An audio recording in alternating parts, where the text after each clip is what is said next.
Ada perubahan penggunaan. Nah, apa yang menyebabkan pertumbuhan ekonomi kita jelek? Karena memang kalau di produksinya kita lihat industri pengolahan kita yang sangat jauh, hampir 1/4, ya, 21%. Nah, ini yang perlu kita bangun. Kita harus bangun di sektor industri.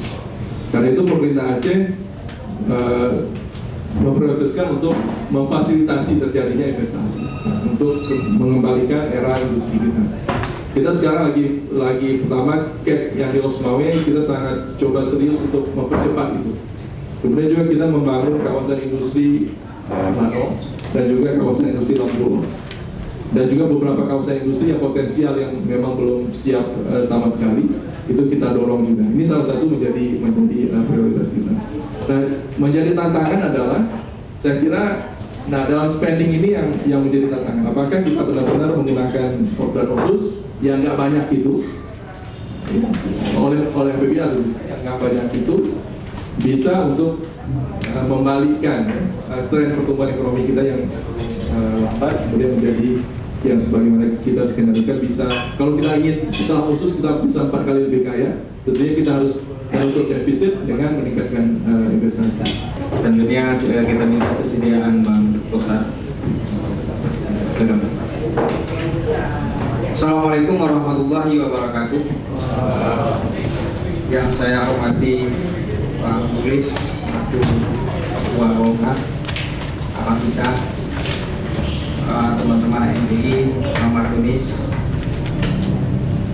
Ketua kita, dan saya pikir terima kasih sekali pada sore yang berbahagia ini kita bisa sama-sama duduk di sini untuk mendiskusikan tentang dana otsus. Kebetulan kita dengan Pak Ustaz minggu yang lalu kita sudah duduk di DPR Aceh untuk dalam rangka mengevaluasi kembali tentang kanun dana otsus. Jadi di DPR Aceh sekarang itu ada pansus yang dipimpin oleh Pak Abdurrahman. Pansus tersebut mencoba mengkaji ulang tentang kanun nomor 2 tahun 2013 tentang dana otsus. Ada beberapa pikiran menarik sebenarnya dari pansus tersebut. Yang pertama, kita menyadari bahwa ada ketidakbenaran. Kita menyadari ada ketidakbenaran dalam pengelolaan dana otsus saat ini. Ada banyak kritik yang disampaikan oleh masyarakat sipil tentang otsus, dan juga disampaikan oleh para rektor di Aceh tentang formula penggunaan dana otsus kita. Dan terakhir sekali, kritikan terhadap penggunaan dana otsus juga disampaikan oleh DPR RI, hingga kemudian terpanggil oleh kita bahwa ini harus kita evaluasi kembali.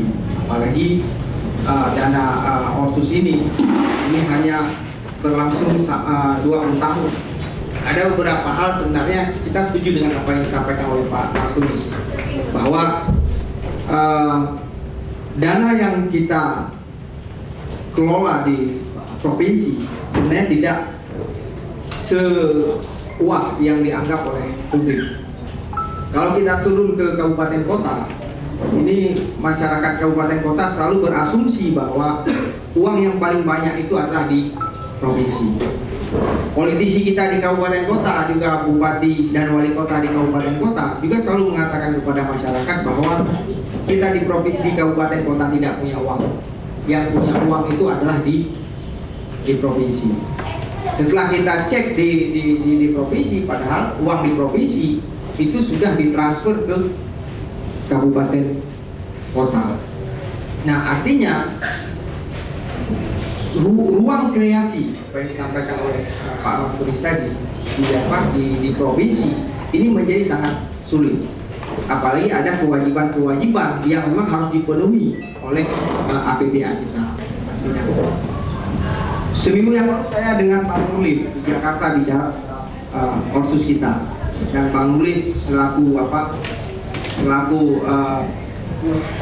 pelaku politik ketika ide tentang dana otsus ini digulirkan untuk Aceh, juga menyesalkan tentang otsus kita yang sampai hari ini pemerintah kita itu tidak punya roadmap yang jelas tentang perencanaan yang jelas tentang rencana penggunaan uang otsus ini, yang kalau Pak Mahfud disampaikan secara total diestimasi tadi mencapai 144 triliun. Pertanyaannya, apakah 144 triliun ini nantinya akan menjawab penurunan angka kemiskinan? Apakah 144 triliun ini akan menjawab setelah otsus ini selesai tidak ada lagi sawah-sawah masyarakat kita yang tidak dialiri oleh irigasi teknis? Apakah kemudian 144 triliun ini mampu meningkatkan strata pendidikan masyarakat kita, mampu menjawab masalah kesehatan kita, penurunan terhadap angka kematian ibu dan lain sebagainya? Inilah yang sebenarnya yang harus dijawab oleh kita secara bersama, artinya pemerintah Aceh dan juga DPR Aceh, tentang roadmap apa yang akan kita siapkan untuk menghadapi ketika dana otsus ini tidak ada. Itu satu hal. Dan saya pikir ini bukan sesuatu yang baru.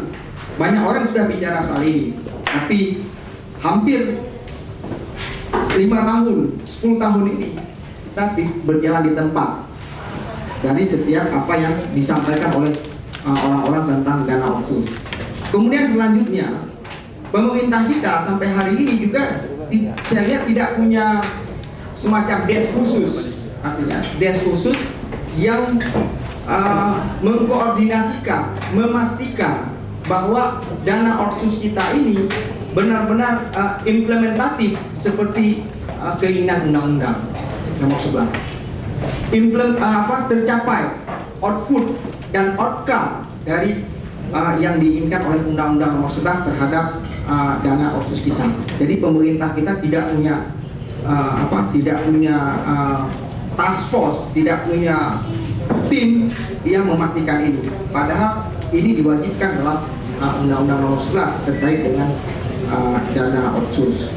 Nah, kemarin juga kita ketika duduk di DPR Aceh, ada Pak Rustam, ada Pak Mawardi, ada Pak Profesor Abdurrahman Lubis, dan juga ada Pak Najamuddin dan beberapa akademisi lainnya. Ketika kita tanya pendapat beliau-beliau ini punya kesamaan pandang juga dengan kita, bahwa yang pertama kita harus mengevaluasi dana transfer itu, karena ada masalah juga bagi DPR Aceh setiap tahunnya, bahwa pemerintah pusat selalu melihat APBA kita ini hibahnya itu terlalu besar, dan transfer itu dikategorikan sebagai dana hibah, dan ini menjadi masalah juga bagi APBA kita setiap tahunnya. Dan tarik menarik politik eksekutif dan legislatif juga terkait juga dengan kecilnya ruang kreasi yang tersedia dalam setiap penganggaran APBA setiap tahunnya. Kemudian yang kedua adalah kita juga khawatir dengan dengan pendapat banyak orang bahwa otsus ini tidak melahirkan satu proyek yang strategis, tidak melahirkan proyek yang bisa mercusuar, yang bisa menjawab persoalan-persoalan kesejahteraan yang secara fundamental, sehingga kita kemarin berpikir bahwa kita perlu tetapkan rate terendah dari setiap kegiatan di otsus, maka 3 miliar minimal per satu kegiatan, sehingga bisa menghindari dari terjadinya pencincangan anggaran dan kemudian akan berakibat kepada mubazirnya dalam setiap perencanaan kita.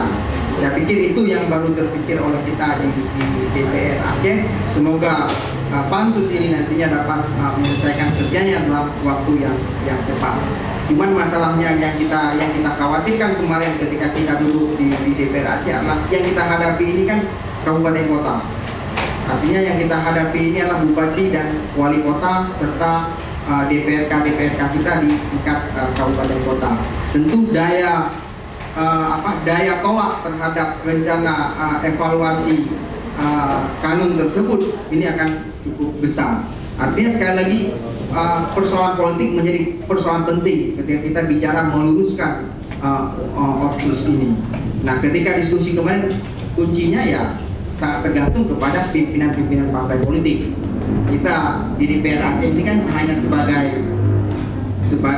prajurit, yang dulu di Bupati Wali Kota juga sebagai prajurit daripada partai-partai politik. Nah, sekali lagi evaluasi otsus ini akan berjalan baik apabila pimpinan-pimpinan partai politik di Aceh itu punya kesamaan pandang dalam melihat otsus ini. Dan apabila pimpinan-pimpinan partai politik ini setuju, saya pikir akan menjadi sangat mudah ketika kita implementasikan di DPRA maupun di kabupaten kota. Dari pemateri pertama, pemateri kedua kita sudah punya salah satu kata kunci, political decision.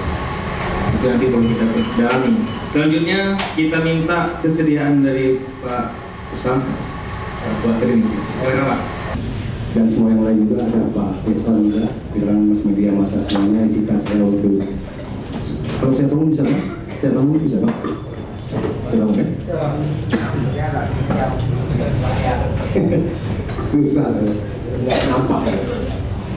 Baik, saya hanya sekilas saja, tapi yang penting saya akan highlight ya. Ini saya coba akan jawab di mana puncak kesalahan kita. Ini akan saya jawab jujur, karena kita menjadi masalah kita selama ini. Kemudian bisa menjadi masukan untuk kita semuanya. Yang langsung dan tak langsung saling dekat-dekat. Ya, nanti akan ada impasnya. Nah, next kita lihat ini potret yang saya dapat pada data tahun yang lalu. Coba lihat itu, kunci mana kita lemah kita, walaupun angkanya besar, 12,7, itu angka gede sekali. Tapi kalau kita lihat, kita lemahnya mana? Di belanja modal. Paling sedikit kita. Dan ini yang paling penting kita genjot, termasuk membangun infrastruktur seperti situ. Tapi yang lainnya kemana? Ya gaji dan tunjangan. Itu paling besar. Ya, nanti akan ketemu di mana kita alih kita. Termasuk juga mungkin belanja tambahan untuk PNS, bla bla kan. Sudah memberikan satu T. Oke, next. Nah, bagaimana kita menilai ekonomi itu maju atau tidak? Saya satu tulisan yang saya baca yang lalu itu oleh HSI dikatakan kalau mau lihat ekonomi itu maju lihat pada 3 aspek.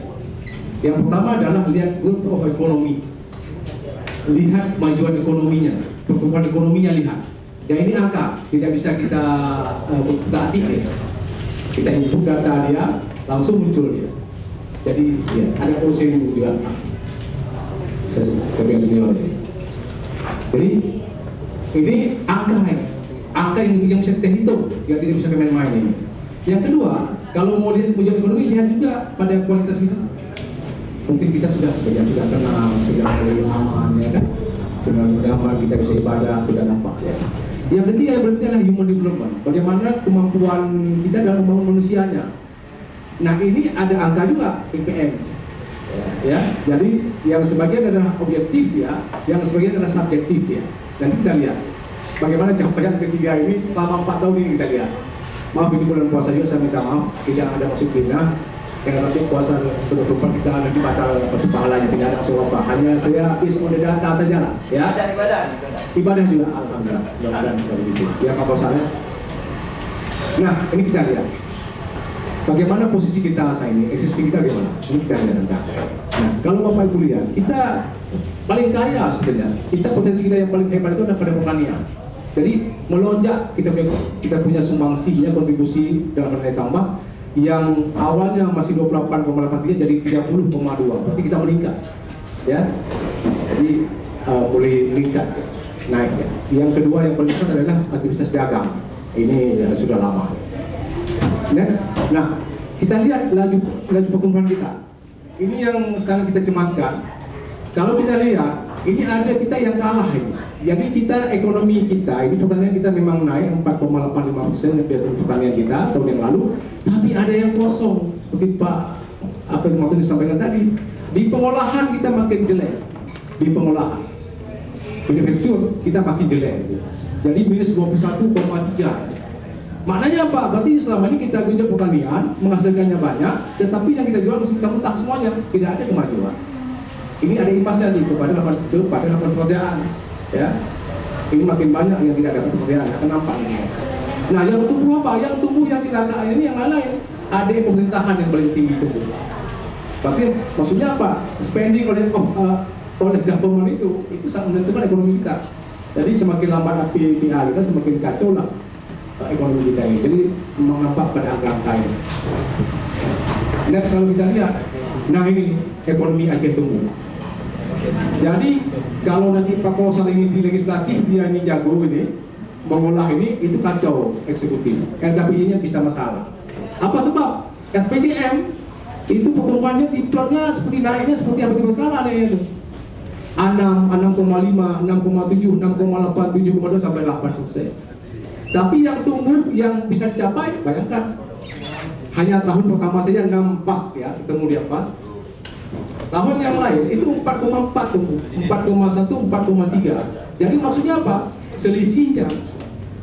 Selisihnya itu gap yang diplot dalam dokumen jangka menengah yang dicapai itu makin jauh. Saya selalu sampaikan seperti mulut buaya, dia semakin menganga dia. Ini masalah bagi eksekutif pada saat dia menyampaikan LKPJ nanti di hadapan dewan. Jadi kalau dewan mau pegang ini saja, itu sudah kelabakan. Kalau tidak direvisi angka ini sangat-sangat berbahaya. Kalau angka ini tidak diperbaiki secepatnya oleh pihak Bapeda dan SKPA, ini akan bermasalah angka ini. Maksudnya apa? Semakin menganga dia nih. Gak mungkin bisa capai 7, nggak mungkin. Impossible. Saya sudah hitung kalau mau capai 7 itu butuh uang 12-16 T untuk belanja modal saja. 4 P, ada P, tidak ada uang. Dikumpulkan semua APBD pun, APBK nggak cukup uang. Kalau mau undang butuh uang 8, sampai 10 T. Dari mana uang? Ingat tadi belanja modal hanya ada 2 T. Itu pun di situ pun ada belanja untuk pegawai lagi kan? Nah, jadi ini angka yang sangat berbahaya. Jadi dahsyat sekali ini. Kalau nanti Pak Dewan ini mengutarakan LKPJ, semestinya kan dengan uangnya banyak pertama semakin ya apa sedikit angka ininya, tapi ini makin increase dia naik. Gitu. Ada apa? Mengapa bisa kita lihat gitu. Nah ini juga yang menganggur itu meningkat, nambah dia baik di kota maupun di desa. Ini angka-angka ini. Jadi kenaikannya itu dahsyat 13,22% dalam 2 tahun. Ini angka yang sangat hebat. Di desa dan di kota ada apa? Boleh jadi juga yang di desa semakin tidak ada insentif di desa. Ini ada yang penting lagi ini. Kalau tidak tuntas itu saya susah ya. Bahkan buka puasa kayak nanti. Nah, apa salah kita? Jadi kita mesti buat apa? Mereformulasi kembali strategi kita. Itu kunci. Kita salah selama ini. Di mana salah kita? Kita lihat. Salah kita itu kalau saya lihat adalah di sini kita salah. Dalam menganalisis kondisi kita tidak tepat. Nggak pernah kita coba existing itu dengan tepat, dengan jeli, dengan menggunakan data yang betul-betul fix gitu. Tidak ada. Jadi ada besar kita yang penting buat saja apa yang kita suka. Kita proses seperti OKB. OKB ini kita masuk ke mall, kan ada uang nih, ATM ada, uang cash ada, apa yang dapat beli semua. Padahal kita buat shopping list lebih cantik ya. Oh ini jangan, ini kita beli. Ini yang saya lihat, saya punya pandangan lah. Seperti OKB gitu, uangnya banyak, ketika kalian Pak Molnya madu kabel. Semua beli, padahal itu nggak perlu dulu.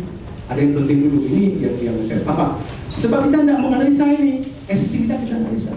Nah, akibat kita tidak lakukan ini dengan baik apa? Isu-isu apa yang mendesak kita tidak tahu. Isu apa yang penting yang kita mesti tangani tidak tahu kita. Asal jalan saja. Maaf ini Pak Boris ya. Bukan saya mengatakan Pak Boris, tapi untuk semua kita semua salah. Nah, Akibat kita tidak lihat isu yang penting, maka apa efeknya? Kita salah membuat formulasi apa itu strategi kita. Diagnosa salah, maka resepnya salah. Sakitnya itu tidak jelas diagnosanya. Ini umpama di bidang kesehatan lah. Nah, kalau ini salah, maka padahal ini kuncinya. Kalau ini salah, padahal dia tidak bisa menjadi solusi. Tidak bisa menjadi solusi dia, karena dia salah. Akhirnya apa? Uang banyak, kemiskinan naik. Yang tidak dapat, yang tidak dapat kerja juga nampak. Ada apa? Jadi kita bisa kembali di situ. Nah, kalau ini sudah kita tahu sebetulnya, jadi Aceh mesti di sini lihat dulu ini semuanya, lihat dulu, pakai data. Jadi jangan kita membuat plan di atas meja. Ini yang saya sampaikan selalu di atas meja. Jadi tidak melihat data. Anak itu udah daya, coba dulu. Oke. Kalau Bapak lihat kosakata sangat bagus, indah-indah kata-kata bahasa pada apa itu program, cantik sekali bahasa, tapi salah pada kegiatan atau proyek. So not useful, ya. Sia-sia, tidak ada apa-apa. Jadi memang liburnya siap pekerjaan itu, tapi tidak ada impact apa-apa. Ini jadi apa? Fungsinya sebagai agent of change tidak ada apa-apa. Anak muda hanya bisa mengubah keadaan. Kenapa? Anak muda salah tempat tuh. Lupa kalau ada kopi itu. Ya, bunga ada kopi, malam ada kopi. Maka tidak ada. Jadi ingat, yang menjadi agent of change itu ada bukan pada program, tapi pada proyek. Nah, itu kuncinya. Nah, kalau itu yang salah Bapak Ibu sekalian, singkatnya apa? Welfare-nya tidak ada. Kehidupan kita tidak akan baik. Inilah kesalahan kita yang saya lihat. Nah, kalau sebab itu, maka saya lihat selama ini ada kesan, ya, semua kita lihat masalah langsung tetapkan. Itu salah. Jadi mudah-mudahan ini menjadi satu wisdom untuk kita semuanya, sehingga kita bisa melihat ini. Dan yang paling penting adalah kita mesti bisa pilih-pilih sekarang ini. Yang pertama adalah kita mesti pilih mana kebutuhan, mana keinginan. Ini yang kita mesti tahu. Yang kedua adalah, bentar ya, sikit lagi. Nah ini, kita terlalu banyak konsumtif sekarang. Tidak ada yang produktif. Ini yang nampak. Yang ketiga lagi yang saya tangkap adalah bahwa kita salah di sini. Kita lebih melihat yang di atas. Bagus-bagus banyak kalimatnya, tapi pada saat pemilihan apa itu proyek kita salah, sehingga tidak bisa menjadi agent of change ya. Nah, ini semuanya akan bisa kita lakukan apabila ada gabungan eksekutif dan legislatif. Baik dawa-dawa, baik paki-paki. Ini kita tidak kan selalu kita mendengar. Dan hal-hal yang tidak substansial. Yang paling terakhir adalah last but not least adalah ini kita tidak ketemu. Swasta sama masyarakat nggak ketemu kita ingin iklimnya inflasi bagus, swasta masuk, masyarakat memulai. Ini tentu tahulah apa yang saya maksudkan. Tapi dana otsus itu adalah hasil tawar-menawar antara kita yang mewakili Aceh dengan pemerintah pusat. Tawar-menawarnya apa? Tawar-menawar itu yang pertama kita katakan, kita di Aceh ini memang diberikan kewenangan oleh pemerintah pusat dalam undang-undang PA, tetapi tidak mungkin kewenangan itu bisa kita lakukan tanpa didukung oleh ada kemampuan visual yang cukup. Tidak mungkin melaksanakan semua kewenangan itu untuk mencapai kesejahteraan rakyat di Aceh hanya mengenakan PAD atau dana prima, itu tidak mungkin. Intinya dalam perdebatan antara kita yang mewakili Aceh dengan pemerintah pusat, yang waktu itu diwakili oleh Sri Mulyani, kemudian ada Freddy Numberi, kemudian ada Purnomo Yuskiantoro, Menteri Pertambangan. Kita katakan begini, salah satu yang menyebabkan terjadinya konflik di Aceh adalah ketidakadilan.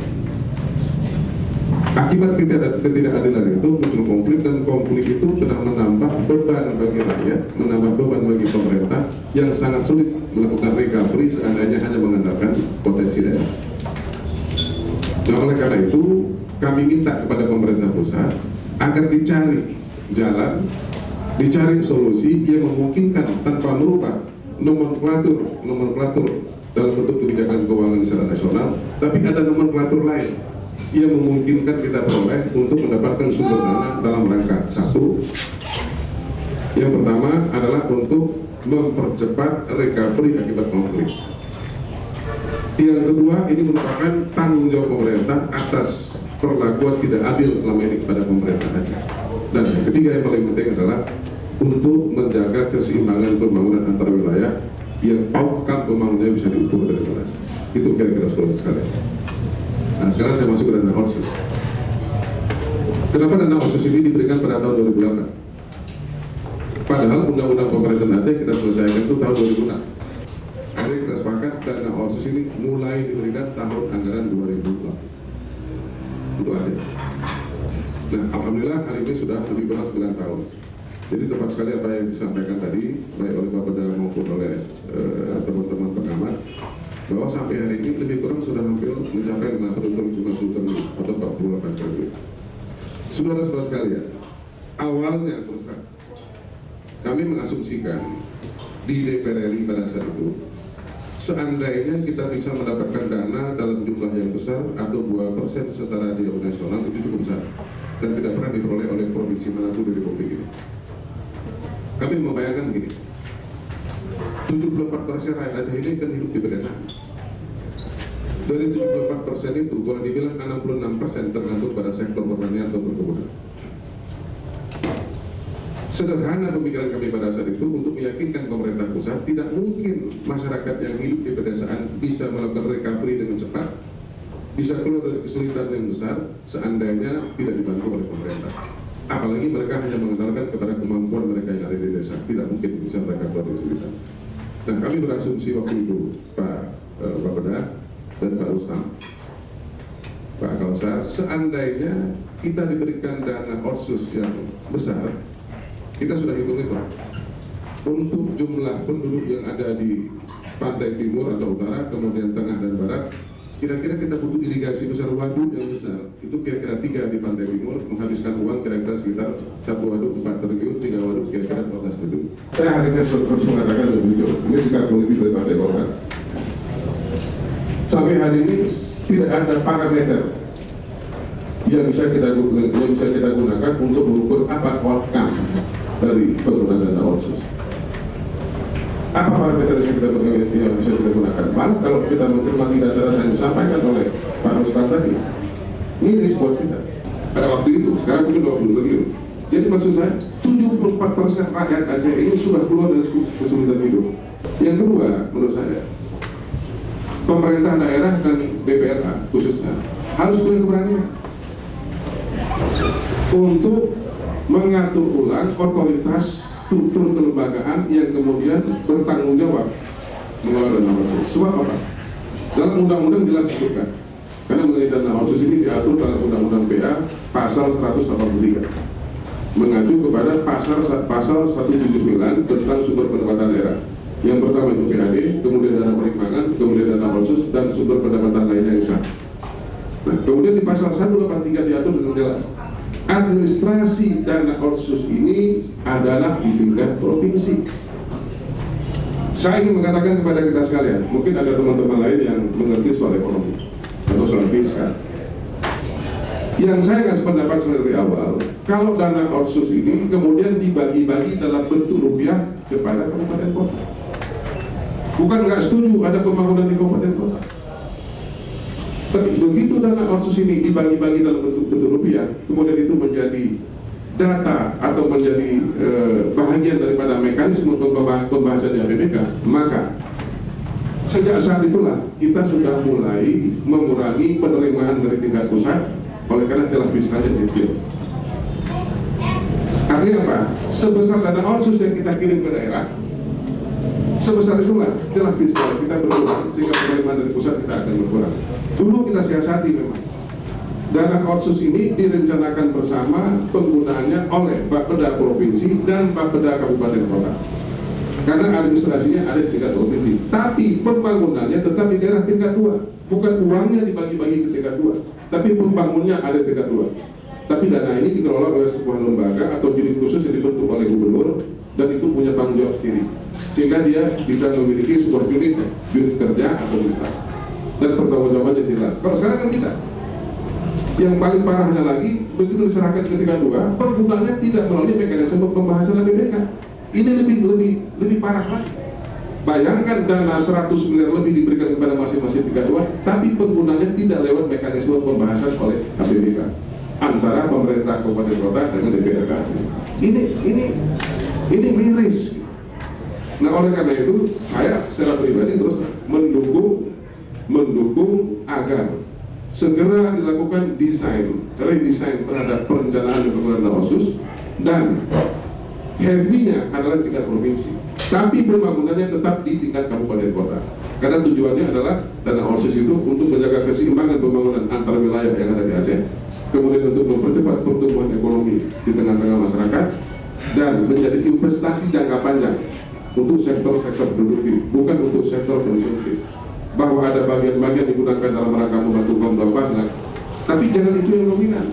Kenapa? Kita berharap setelah dana OSUS ini habis, sektor-sektor yang tadinya kita gunakan dana OSUS itu menjadi sumber pendapatan daerah dalam rangka membantu penerimaan daerah, baik di tingkat provinsi maupun tingkat kabupaten kota. Nah, jadi ada dua hal. Satu, kita jangan lari dari spirit lahirnya undang-undang pemerintahan Aceh yang di dalamnya ada nomenklatur tentang dana OSUS. Yang kedua, saya sepakat perlu ada pemikiran untuk segera mendesak supaya ada redesign tentang rencana dan penggunaan dana OSUS. Kemudian harus ada kelembagaan yang kuat untuk mengelola dana OSUS, baik melalui perencanaan, pelaksanaan dan pengawasan. Tentu di sini saya berharap Bapeda jangan hanya jadi tempat bangku panjang. Bapeda itu harus menjadi institusi yang strong institution.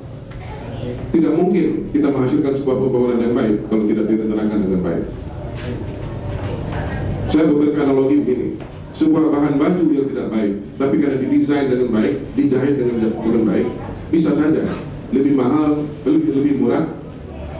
Sebuah bahan baju yang tidak baik, didesain dengan baik, dijahit dengan baik, bisa saja harganya lebih mahal dari bahan baju yang baik, tapi tidak didesain dengan baik, tidak dijahit dengan baik. Saya kira itu filosofi. Teman-teman sekalian, saya hanya ingin ingatkan satu lagi. Ada satu anekdot atau apa orang China. Barangkali kita hampir sama.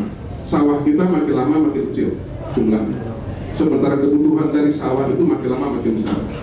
Cina pernah mengatakan begini, tidak ada satu orang pun di dunia ini, tidak ada satu bangsa pun di dunia ini yang mampu memberikan makan orang Cina kalau Cina nggak terpanen. Insya Allah mudah-mudahan kita nggak terjadi.